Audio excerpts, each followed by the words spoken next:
Hey everyone, welcome in. Betsperts Golf here for a PGA Championship recap at the top. And again, our first look here at the Charles Schwab Challenge. We're a challenge here. Yeah, we're Charles Schwab Challenge at Colonial. Scotty Scheffler on feels inevitable at times. And this was definitely one of those. Absolutely fantastic weekend of golf. Really the back stretch there, I think on Saturday where he just kind of pulled away was really the deciding factor there. Everyone else kind of, Bryson gets in the lead there, charges, you feel pretty good about it. And then obviously we get the green mile, grabbing people on the weekend, like your live contenders that got in the mix. But man, Scotty just, when he's like that, it is absolutely insane. When you bet on anyone and Scotty's winning, you feel like such a moron. Like, why was I just not on Scotty Scheffler, even though the price is what it was? So did you enjoy it? Yeah, we saw it coming. We saw the Byron Nelson, what he did there, and you try to come up with reasons. At least I did why I should go against Scotty this week. You think about his lack of experience at Quail Hollow. Only played in the President's Cup, didn't play particularly well.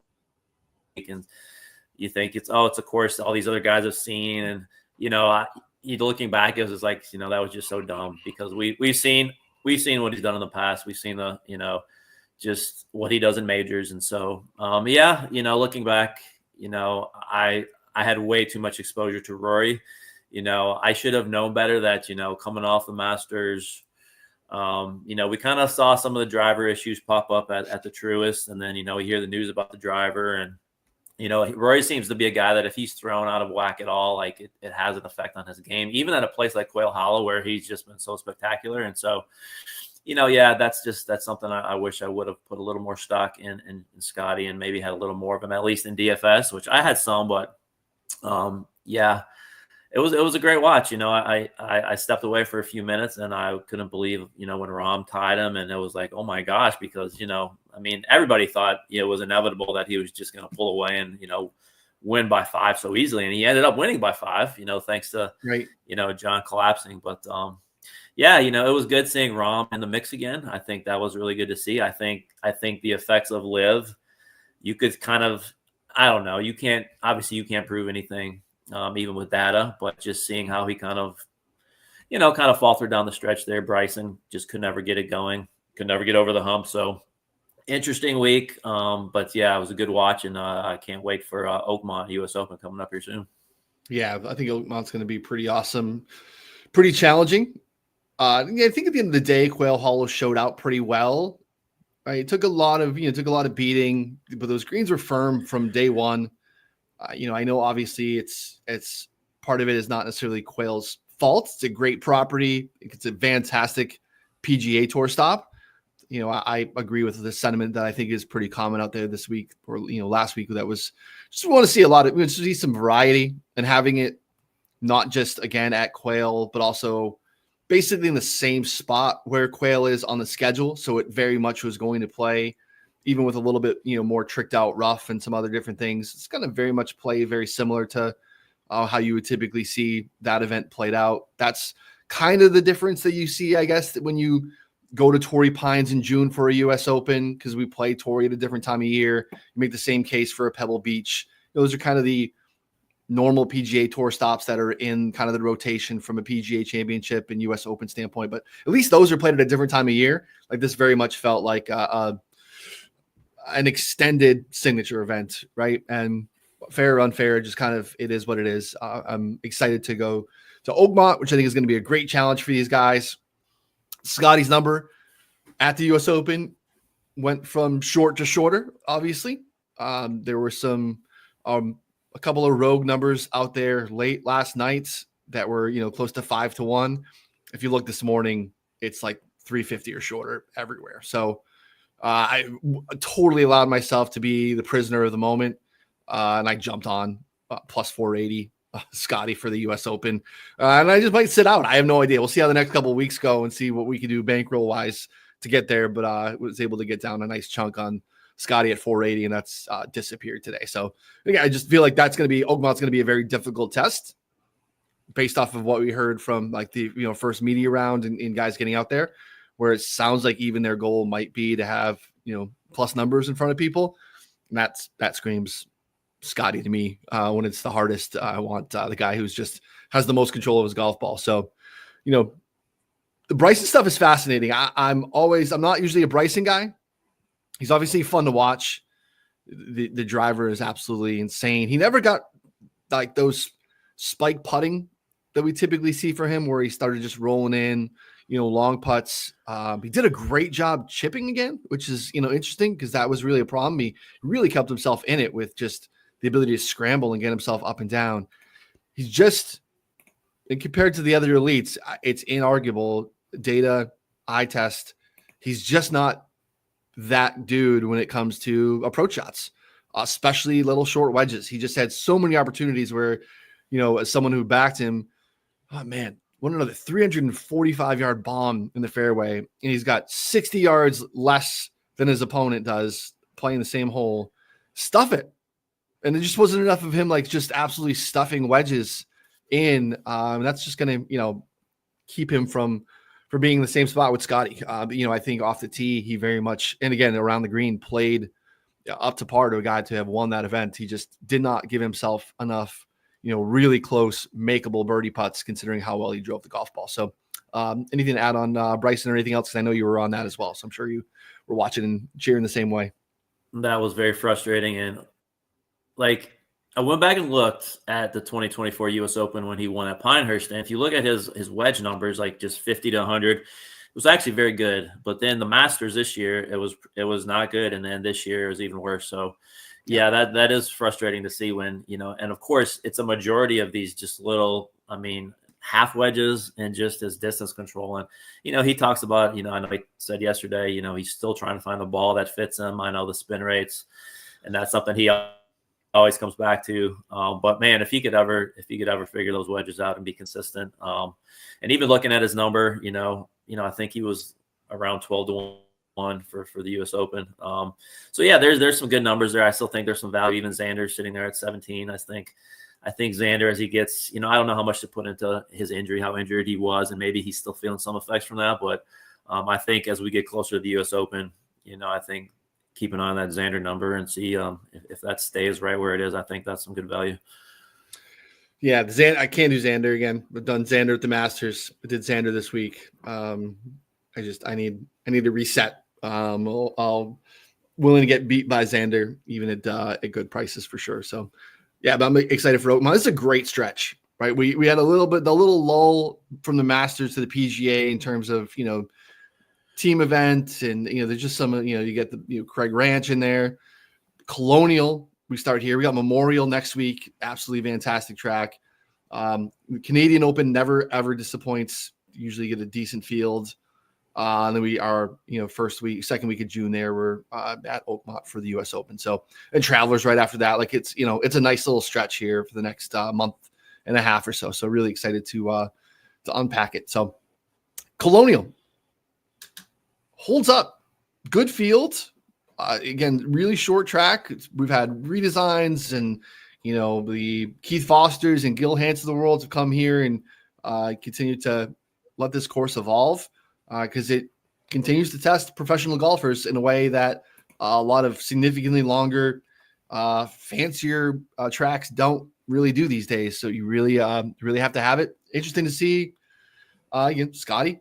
I think when he's here, it changes obviously the math of how we handicap this event, and that is reflected here very much in the odds board. I'll take a look here, courtesy of our friends over at Gambling. I'll show this opening odds boards here. Let's move us out of the way. I see Scotty at 250, very much in the mix here last year. And again, like, you're going to be able to talk yourself out of some stuff here. Scotty after a major. Well, remember what happened last year at the RBC Heritage. It doesn't necessarily matter. Scotty can go in there and just be a robot and play really good golf. Berger, Decky, Fleetwood, and Spieth, all available at different books in the next tier at 25. So pretty sizable teardrop. Mav McNeely continued to play really good golf out there at 33 on FanDuel. Poston got himself a nice top 2 finish. Great check. Some bonuses that come with that for Poston, getting him into some big events moving forward. So good to see. Harris English, same thing. T2, I went from even to T2. It was a nice little day for Harris English yesterday, 40-1 as well. Davis Thompson at 45, Siwoo 45, another Texas guy, Rye 45, Spawn, Mitchell, Bobby Mack, and then right there your defending champ Davis Riley, who also got himself a T2. So nice little finish here for Riley, who's continued to play good golf and back Riley a lot in the last month or so. 55 to defend is a little short, but a decent field considering, right, on the back end of a major championship, and then you're defending champ. Again, don't hold your breath waiting for Scotty to withdraw here. Right? This is another Texas event. This is another event that I know he likes to play, and I don't expect that we should see him bail out here. I know we've seen some speculation there, unless I've missed something here since we've the last 30 minutes or so. I think we assuredly see Scotty play. So it's tough when he's in the field. Yeah, there's I don't think there's much chance of that happening with this being, this is Texas. He always plays these. We saw, even going back, if you want to look, at the Masters, last year when he won and then he goes right to RBC Heritage, the week after. I know that was a signature event, but still, he's a guy who pretty much, I think, sticks to his schedule. But yeah, I agree. It's a sneaky good field. You got Hideki, who, we saw the video of him just blasting balls on the range, getting all that frustration out. That was one of the best videos I've ever seen. But yeah, that was for him. He's not used to missing majors. His first one since the 2019 Open. So be interesting to see how he bounces back this week. And then you got Tommy Fleetwood. Still trudging along. Still searching. And a guy like Akshay. I watched those last few holes on Friday.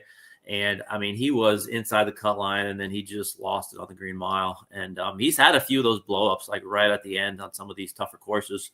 Oh yeah. But I still like him. I think. When the last time I looked, he was 80-1. I don't know if he's still at 80, but that might be a number I bet on principle alone. And then Aaron Rye is another guy to keep an eye on for this week. I think he just fits this course perfectly. He does. Yeah, the Akshay number it caught my attention this morning as well. Just kind of first glance through when the odds board opened up. So yeah, again, solid field. And look, Davis Riley went toe to toe in the final group with Scott. He had a lead last year, and won. So it's not like this is a unbeatable superhero. At times, it certainly feels like it. It feels like we might be in another one of those runs when he laps the field, tee to green, and gains over 2 strokes putting on the week as well. Those are pretty intimidating moments when we have him on the course and in the field. So we'll have to take a look at that. So let's jump into a couple different things. Let's show you the course here. The course is, did undergo a pretty massive renovation last year. It did play a little different, and I want to let you speak to that. Not massively different, but, just a few things here when you look at the course stats sheet here. The way the field approached it off the tee seems to be a little bit different. We had, driving distance up by a pretty good amount comparatively. Same thing. You see driver usage up a decent amount, pretty close to a PGA Tour average event after being a pretty clear less than driver track over the last handful of years. You can see more drivers, more driving distance. We've seen more drives go 320 plus. Good drive percentage went down because of it. So it is definitely still a course where precision and accuracy matters. You got to shape the ball here a ton.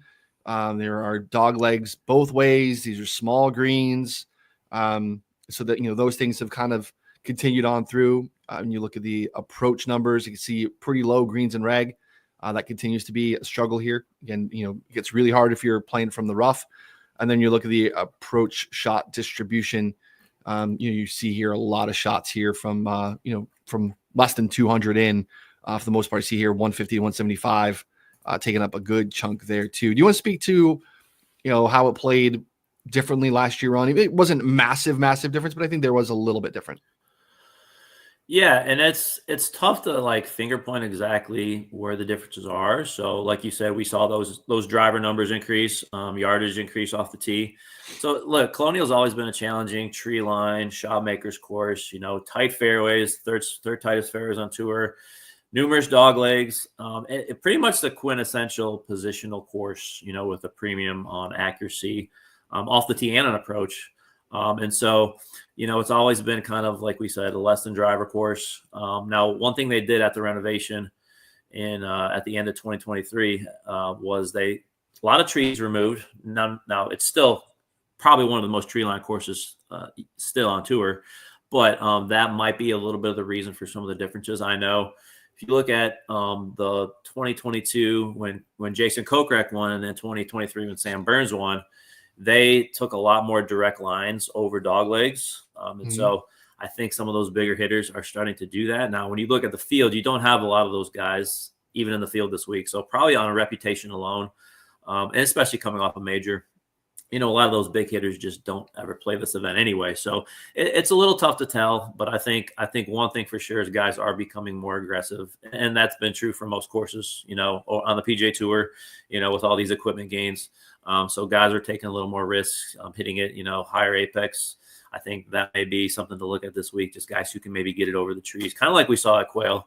Some of those bombers do. So the only other big change that I noticed in the data is around the green it was much easier than previous years. And so, I know the Bermuda, it's tough here. That's one of the things about this course is, you got 2.5-inch Bermuda that last year they let it grow to around 3 inches. And so just the unpredictability of it has always been a challenge, but last year it was not that tough. So, that's something to kind of keep an eye on. But when you look at the big picture, like the course played difficulty-wise the exact same. I mean, it was right at, I think it was 0.42 over par.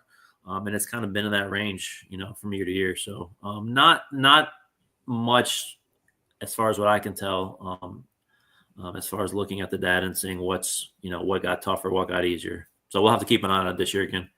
Yeah, difficult ball striking place. You see very difficult to gain off the tee. It's difficult to gain on approach. You see, greens and rag is, probably towards the average to difficult range here. You can see difficult set of par threes and the par fives, which you only have a couple of because we have, just a par 70 here. And some interesting corollary courses, which I think are worth taking a look at here as well. Kind of in the middle of the pack in terms of course history, how sticky that is here. So I wouldn't look into that too much. The end, you'd obviously use a tiebreaker. Never a problem here. But yeah, I think it's going to be another challenging test. Again, shorter courses sometimes just the preconceived notion is that it's just going to play a little bit easier. And you see, the most part, you've seen a lot of scores here in either single digits or the low teens, and I think we kind of continue to see more of that. So, Scotty's. We did last year 63 in round 3, felt like he was going to continue to chase, and you see just played tough on Sunday. There weren't a lot of low scores, and Riley was able to kind of hold on there and get it done. All right, I want to show you some new stuff. Ron, I'm gonna let you lead this one for us. It's been a lot, continuing to tinker, continue to add, continue to make improvements. Some things you'll see, some things you won't. Just know the accuracy of the data continues to improve. We wanted to add some new filtering options for folks as well, Ron. So we got some, and not a ton of changes, but like I said, when we started the rabbit hole, continue to add. We're not going to ever sit on our hands and just let the site be. A lot of people sending ideas all the time, and so I've got an entire notebook full of stuff that we're going to be gradually adding here. But yeah, you see there an event type. We now have a filter for signature events, so you can kind of go back and if you just want to look at, obviously those fields are going to be very strong. So you could kind of get some of that anyways by going to strong fields, but that's something new. And then as you go down, the biggest part here is going to be, go back up again. So we got some new designers and architects, guys like Cura and Crenshaw we didn't have before. Just adding to these as well. And again, this is something where, me personally, I'm not just searching. I'm modeling based on an architect because obviously some guys like, Donald Ross had different types of designs. And so, but just in general, if you wanted to, let's look at groups of guys and see, what types of courses they kind of designed. I think that's something interesting. And then on the bottom here, the biggest one is we've added a bunch of new weather. So I've gone back and pretty much went round by round, tracking all the way back to 2015. And so every single round that has preferred lies is now in the database. So if you wanted to go back and look and see, and especially, you know, with all the things we just witnessed with the PGA Championship, you know, about, you know, preferred lies and mud balls, and so see guys who actually play well in those conditions, you know, where obviously I think approach is going to be the biggest differentiator. And I haven't gone in and looked at this data yet, but just the ability to have that as an option here, I think is pretty cool. And then you see the other weather stuff, you know, the wind data is even more accurate now because it's by tee time. And so, you know, guys who teed off in the AM compared to the PM, obviously we know wind changes throughout the day. So that data is even more accurate. And then temperature averages. So basically this is an average throughout the day. So again, it's kind of general, but you know, obviously we've seen some of these West Coast events early in the year where temperatures are cool, and, you know, obviously comparing them to the summer. So just to have these options to go in and just get into the nitty gritty here, I think, even with grass condition. So, and you'll be surprised because this took so much time to go and actually read reports of each round, because there's a lot of times when you have wet conditions, but you don't have preferred lies. And so, you know, I know some people think, well, if it's wet, they're probably playing preferred lies. That's not always true, especially in majors, because, you know, they don't ever use preferred lies. I think it was just that one round in the 2017 or PGA Championship, or maybe it was 2016. So yeah, just to go in there and just to kind of get really into the weeds here with some of this weather stuff, I think is a great addition. And we got much more stuff coming soon. Yeah, absolutely love it. I mean, we're not going to see preferred lies in majors if we didn't see it at this one. I mean, again, they all, you know, who's in charge is going to vary from place to place, but they're very reluctant to. But in PGA Tour event, standard PGA Tour event where they, you know, need to get everyone through, we're more likely to see that. So that is something that is, I think, you're going to be able to use for sure. And then also the other one here, tee times, the AM PM tee time option too, especially, you know, round by round stuff. I messed around with a video last Wednesday to see maybe there's something there. Messing around with tee times, early tee times, round one scores and stuff like that, and had some good success with that. Maybe this is just another filter, another way for you to look at it. And again, just to Ron's point, even back to the designer piece, some of this stuff might not be anything that you want to model, but at least you can look at it and take a look and see if there's anything there, if it confirms any biases, or it, you know, leads you to cross a guy off or make you dig a little bit deeper into a guy based off of something. We just want to provide you with the ability to filter by any possible way, you know, that we could possibly, you know, conceive of, right? To Ron's point, suggestions are great. Continue to keep an active notebook, making sure that we capture all the things that we agree with you. If we do think there's something to look at there, we want to see if there's some there. Yeah, and the grass stuff, that obviously is going to include, you know, rainy conditions as well. So obviously if it's raining, it's wet. And so I just thought it was easier to just label it grass conditions. And yeah, so this was 3 months of just tons of research putting into that. So really proud of the work that went into that. And I know a lot of people have been asking about stuff, throwing ideas out there. And so now that we have that, I think is really good. Yep. It's going to be awesome. So, and also one more thing, if you go to X out that real quick and go to the main page.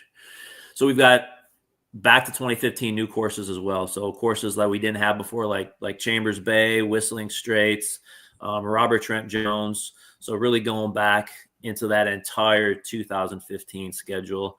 We're even adding Barracuda. So strokes gained for the Barracuda is something that is going to be coming as well. I think we already have for 2024, but we're going to be going back and adding all the Barracuda stuff, which obviously they use the Stableford scoring system, but we've been able to kind of translate that into strokes gain. And so, you know, Lake Tahoe, that Tahoe Mountain Club course is another new one as well. Love it. And these are updates that are currently in the back end of our site that should be pushed through to you here very shortly. So if you go in this morning, you mess around, you can't find those conditions that we just showed you, be patient, should be up very, very shortly. Just making sure we're testing the accuracy of the data before we give it to you. But it is coming very, very, very, very, very soon, as you can see. Good stuff. All right. We'll keep it moving here. Ron's previews up on the site. You can see here Charles Schwab Challenge, Colonial. definitely check that out if you want to get more in depth on some of the stuff that we touched on here as well. So I want to remind folks to take advantage of our 2 best offers. You see right here on the main page. Best one is through our friends over at BetMGM. You get a full year of Betsperts Golf for just a $10 deposit and play at BetMGM. Again, maybe you already have an account, perhaps your significant other doesn't, or your parents, or someone you know who would not want to necessarily take advantage of the Betsperts Golf subscription that comes along with it. Again, deposit and bet $10 on the new MGM account. You'll get an email how to access Betsperts Golf for no additional charge for a full calendar year. Similar deal through our friends over at Drafters, which is a app that has best ball and pick'em and lots of different things over there. Same premise, but you get a 90-day subscription with our friends over at Drafters. The promo code BSG. So different codes: Betsperts Golf code for MGM, BSG for Drafters. If you need more information, click on these links. They're free to read over at the site. Very simple walkthrough for you to be able to take advantage of just a great offer that is not going to be better than that at all and at any point this summer. So great deal for you to take advantage of. All right, we touched on some of the key stats here on the course page. What are some things you want to look at here in the rabbit hole this morning, Ron? Yeah, I think off the tee, I think really digging into the difficulty, ball striking off the tee and on approach. So again, a wide variety of things you could look at. Again, so some people have the notion here, and even I did, but when you really look at, the course length, even though it's a positional course, Colonial's actually classified in the long category of courses. Par 70, it's almost 7,300 yards. So I think looking at off the tee, I think this is really a distance from edge of the fairway week, simply because hitting the fairway here is not enough, because you have a lot of trees that can obviously get in the way here of your approach shot. So you really want to hit your tee shots to the correct side of the fairway, especially with all the angles and the dog legs. So I'm looking at that more than usual this week. And, even mixing some stuff in, I still think, even though we looked at last year, it has become more of a mixed off the tee, not just less than driver. I still think looking at, less than driver, because I think that's what most players are still going to hit this week. And kind of looking at it from that angle is good too. Man, hopefully the crowds are out there for Blockheed and support him, because that was a problem for him this past weekend. Tops here on a 2-round sample. Obviously, the 2 rounds we just played. He kept the ball in the middle of the fairway at Quail Hollow, but that was about all that went well for Michael Block. But pretty wild quote from him. He's good for him. He seems to love the attention that comes with all that's happened for him in the last 2 years or so. But again, you filter out this data, you can go in and put a minimum round feature in. Again, I'm just looking at the past 6 months, but we can go obviously significantly further back. But to Rod's point, distance from the edge of the fairway, you want to keep yourself in play this week. Accuracy matters. We've seen a pretty significant rough penalty. And when you just look last year, you want to see approach numbers. When you look at approach, you want to see greens and reg from the rough. That's even lower than what we've seen here historically, right? Titch under 36%. This is significantly lower than a tour average event. So you want to be playing here from the fairway. You might want to be, take driver out, try to get creative, take some of the dog legs out, but you still better find the fairway. So it's really tricky if you're going to be able to score and keep yourself in play this week. So with rough numbers looking like that, I agree with Ron. We want to be able to, have guys in the fairway, and we made the case so many times that edge of the fairway is just such a better stat than accuracy alone. Fair to look at both. You could see some of these guys, Zach Blair, Aaron Rye, Kanaya, Lucas Glover, like all these guys are pretty comparable. At some point you'll see, even Seabass here, your accuracy is not going to tell the story as much as his edge of the fairway stuff is going to.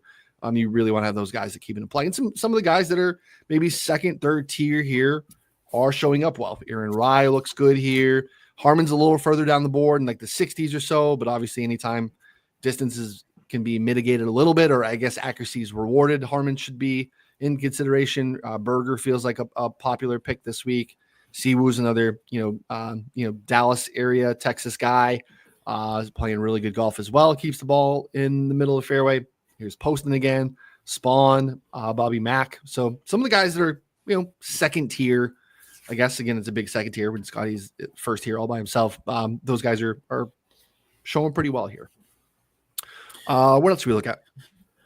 So let's look at go to the filter menu and let's look at difficulty combined ball striking. So we can go down to off the tee and on approach. So like difficult, very difficult for both. I think that's going to be the biggest thing for me this week is kind of looking and seeing how players have performed in these kind of difficult ball striking tests. I think, not saying short game is easy this week, but I think comparatively, this is my main focus. Agree. Difficult ball striking test. We'll back out to strokes gain. I'll go last 12 months, see what the sample is here. And another thing just to keep in mind is with new greens. So remember, these greens are completely new as of the end of 2023 season. So last year was the first year. And I think that's another reason we saw even lower greens and reg numbers last year is these greens, as are typical when you have new ones, they're just so firm still. And so I think we're going to see more of that this year. That's a good call up. See, ball striking is what we're looking at here. Difficult ball striking off the tee. Difficult, very difficult approach. Difficult, very difficult. Scotty Scheffler, small-ish sample, but kind of right on the cusp. You could feel free to mess around with this. This is last calendar year of this. Rico Hoey, Max McGreevy, JJ Spawn, Bud Cauley, Mitchell, Fleetwood, Damon, Walker, and Doug Gam. Let's see where the gap is when we actually go by average and see how Scotty can separate here. So I'm guessing he probably does. Double? Double? Almost. Oh, okay, Rico. Yeah. Rico's, good for Rico. Smaller sample, if we extend this back to 2 years, I think we're get closer to like a 50-round sample. I think that's probably a better tell. And I think he is more than double. Oh, all right. Still a full stroke. So Scotty, Rico, McGreevy, Kevin Yu, Danny Walker on a real small sample. He just makes the cut here because I have an 8-round minimum sample in. Keith Mitchell, Siwoo Kim, Fisk, again, real small sample. Castillo, again, continue to be told it's Castillo. We have to say the L's, even though it feels weird. That's how he pronounces his name. He's been playing really good golf here. Small sample, Damon, Cauley. Okay. There's Hideki, another one of your next tier names. It's a great way. Again, this is why we have someone that's plus 250 on the board and, everyone else is 25 or longer. So it makes sense. It's a great way to look at it. Should be, I agree with Ron, a foundational piece of your modeling this week would be difficult ball striking because that's what we're looking at this week. It's good. Yeah, another cool one for me is, I think par 70s are just different animals just because you have two less par 5s. And with this course at Colonial, basically one of the par 5s is unreachable in 2 shots. So you pretty much have one gimme hole where you're going to birdie that one par 5. So difficult, very difficult. And then look at par 70s and just kind of combine these together. I might need to pretty much positive you need to widen the sample size out. Some like this, I would even look at 3 years and just see, okay, which guys kind of have a better track record on these types of courses. I agree. I even like we consider putting average in just to kind of maybe give them a little more sample because just to weed out the easy, very easy ones. I agree with you. I think you'll still have to probably back out a little bit longer. But let's just see what 2 years gives us to start, and then we'll see. But I looked at this last week. I mean, I looked at par 70, par 71s with difficult scoring conditions because I agree with you. I mean, when you take out the par 5s, it does change the calculus a little bit here. This is a decent sample for some of these guys. We'll put a minimum round so we can see it's difficult scoring conditions, par 70s over the last 2 years. See Scotty, Tom Kim, Toasty. All right. Hideki, Harmon, Rye, Davis Thompson, Bridgman, Ricky Fowler. There's Akshay right behind. So this is a pretty good list in terms of even, the field strength that we see here. But again, we'll go into that's rank. Let's look at average and see where Scotty is separating himself here, if at all, which I'd imagine he would be. And he is. Toasty's nice. Same thing, Bridgman, a smaller sample for these guys. Celinda, smaller sample. You can see some of the similar names. Ryan Gerard pops into that mix a little bit. So that's interesting to see. There's Matt McNeely in here as well. Yeah, you And you definitely see some of the better players rising to the top here, because again, we're looking back at difficult conditions here. Obviously, that's going to be very typical, and this is also going to correlate with probably guys who are really good at par 4 scoring on similar courses, because you have less par 5s, and so no surprise seeing guys like Scheffler and Ryan Matsuyama on the top here. Yeah, just check the par 4 scoring in this. Some of those same names, right? Those are Scotty, Bridgman, Toasty, Decky, Tom Kim, Harmon, right? Chandler Phillips. These guys were all right there in the top 15, top 20 or so of the first list that we looked at. Through averaged par 4 birdie or better in this. Again, this is where Toasty and Bridgman pop up. Hideki, Scheffler, Johnny Vegas. Again, great showing for Johnny Vegas. Really didn't fully collapse. It was very much in the mix in terms of, finishing there pretty well on the weekend. So good for him. Tom Kim, Davis Riley, again, your defending champ. Harmon, Hoey, Carson Young, Hoagie, Akshay. Yeah, I mean, this is a great working list, and you see the commonalities through. These are great ways. Again, even if you're not modeling, you're not building your own model, go through and build some of these features out and look at some things. Like, this is a great way to just kind of create a player pool for DraftKings, right? Go into the optimizer up here, select these names when things get loaded later in the week. And you just start to build lists for finishing position bets, matchup targets, DFS player pools. There's so many ways to do this and use this data, even if the modeling piece specifically is maybe something that you don't do. It's just a great resource. So yeah, it's great to see the common thread here between these names. All right. Anything else before we wrap? One last thing. Let's look at going back to Griot's victory in 2023, where he just had a huge spike week putting on these bent greens. So let's just look at bent putting, and then look at the floor ceiling filter. Okay. Let's look at it through that lens, because again, this is just a great way, I think, to use a rabbit hole. Weeks like this, where your ball strikers are going to be there, but Griot, obviously great ball striker, but when you get those spike putting weeks, that can put a guy like that over the top. I'm also pretty sure Davis Riley had a pretty nice week putting last year too. So just bent, not the bent POA. I think Let's take a look. I remember the Griot one fondly. That was it's a little sweaty at the end, to be honest, but it was a 60-1 winner for me, which I loved. Let's see. We'll go to putting here. You can see last 2 years, green surface bent. If you're never seen this before, you talk a lot about spike putting weeks, spike weeks, ball striking. You do any of the tee to green, ball striking, strokes gained metrics here. This shows you, how frequently it happens. How frequently are they gaining at all?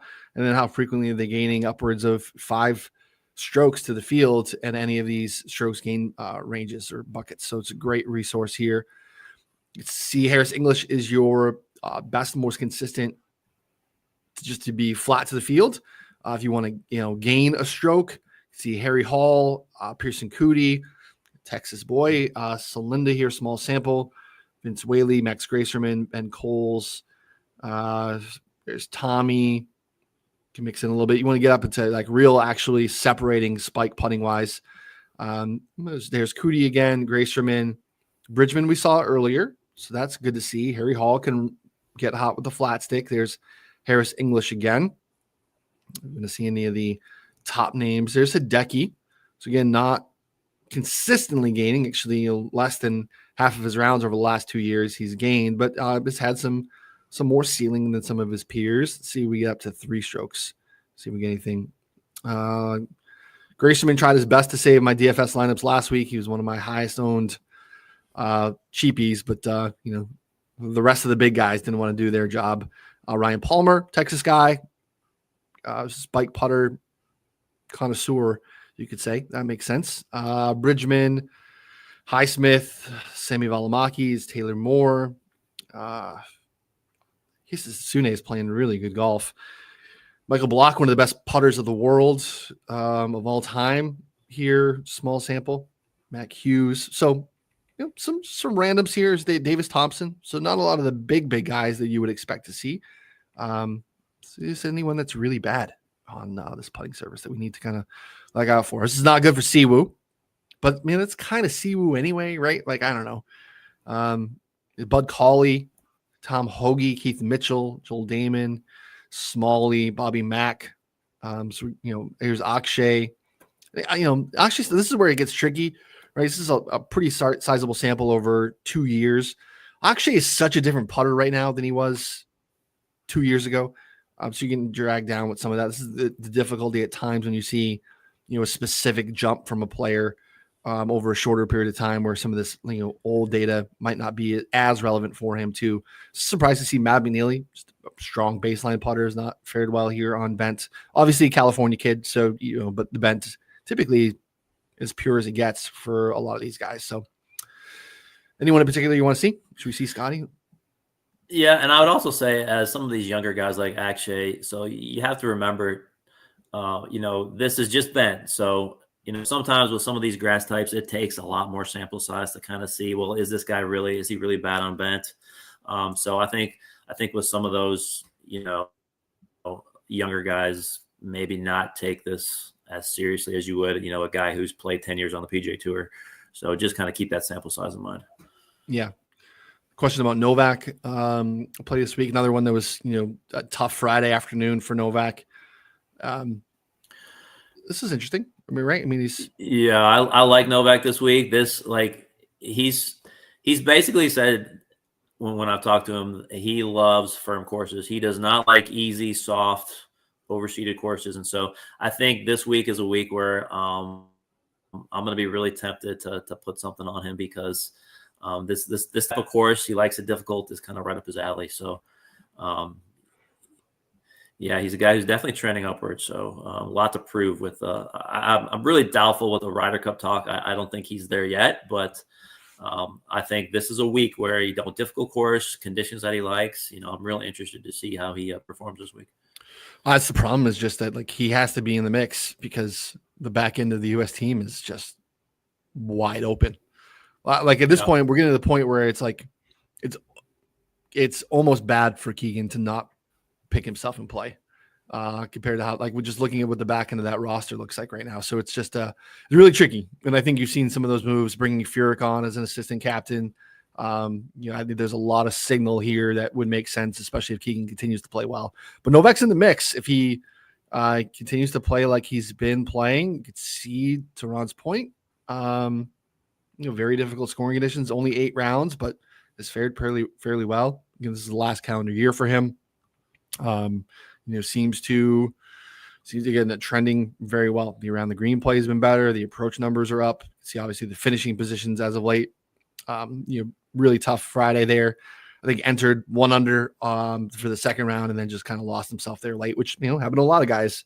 But Truist was nice. Heritage obviously won the team event, which isn't even in here. Valero, so playing really good golf. Definitely an interesting character to watch here down the stretch. So, and hey, loves the data, loves to get in here and know what's going on with his game, which is something we love to see too. So it's a good question. I think he's in play for sure when you're trying to make some, I guess, longer shot bets this week comparatively with Scotty on the board. All right, I think that wraps us up, Ron. I think this is a good first look for folks. Again, take advantage of those deals if you want to build the models yourself, play around with some stuff. And they're not going to get better than what we had there. So definitely take advantage. Betsperts Golf, wherever you listen to podcasts, Betsperts Golf on YouTube. Subscribe. Come back and check out on Tuesday. We'll have a betting show. Andy and I will mess around with the rabbit hole a little bit more. Talk about some of the picks that we make and get into a little bit more of the details and get Andy's thoughts here on the PGA Championship as well. So for Ron, Ryan, we'll see y'all next time. Thanks for hanging out today. Again, subscribe before you take off.